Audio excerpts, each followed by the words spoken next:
why is this particular antioxidant, glutathione, so important for our overall well-being? I know you touched on this a little, but can you dive more into why our health and immune function are so closely linked to the levels of glutathione, and why is also, why is this considered the master antioxidant? I've heard people say that before, so maybe you can shed some light on this. Yeah, sure thing. Glutathione is interesting. First of all, it's made of 3 amino acids.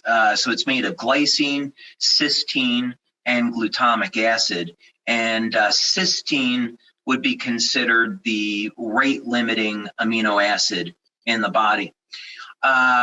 So in other words, we're heavily dependent on our diet to get in cysteine. So people that consume milk and dairy products, people that consume eggs are getting plenty of cysteine in their diet. And as a matter of fact, traditionally, just through diet, those would be some ways of elevating glutathione, is whey protein and eggs. Glycine, which is also a component of copper peptide with our X39 patch, is found in a diet that's rich in protein, and the body makes plenty of glutamic acid. So we really want to make sure that we get enough cysteine in the diet. But the interesting thing about this is that these 3 amino acids are held together electronically, meaning they're held together by electrons. And so as a result, glutathione has the interesting ability to be able to share its electrons with other antioxidants like vitamin C. So let's say that, again, let's use a practical example. Let's say that someone had an injured knee and they went to the orthopedic surgeon, and the orthopedic surgeon said, "I'm sorry, you need a double knee replacement, and there's nothing we can do," right? Sometimes people find themselves in this situation.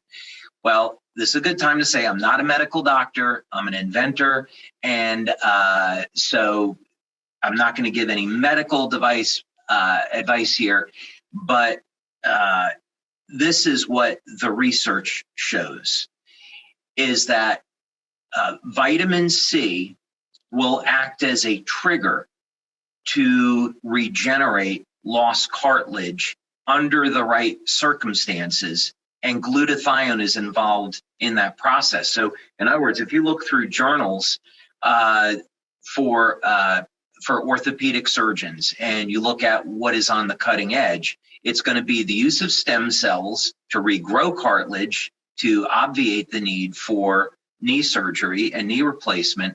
And also you'll find, going back to the late 2000s, research on the use of glutathione in regenerating lost cartilage. So in other words, bringing this back home, if someone was interested in attempting to regenerate cartilage, as long as that's okay with their doctor, what they'd want to do is elevate their glutathione. They would want to take a a vitamin C supplement, let's say 1,000 milligrams several times per day. And then they would need a source of protein, and the preferred protein for cartilage regeneration would be collagen.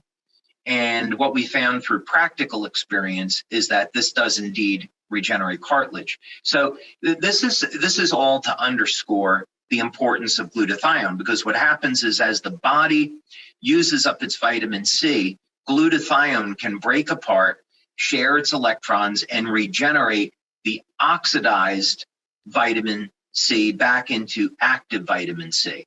So this is one of the reasons why glutathione is called the master antioxidant, its ability to regenerate other antioxidants and make them active again.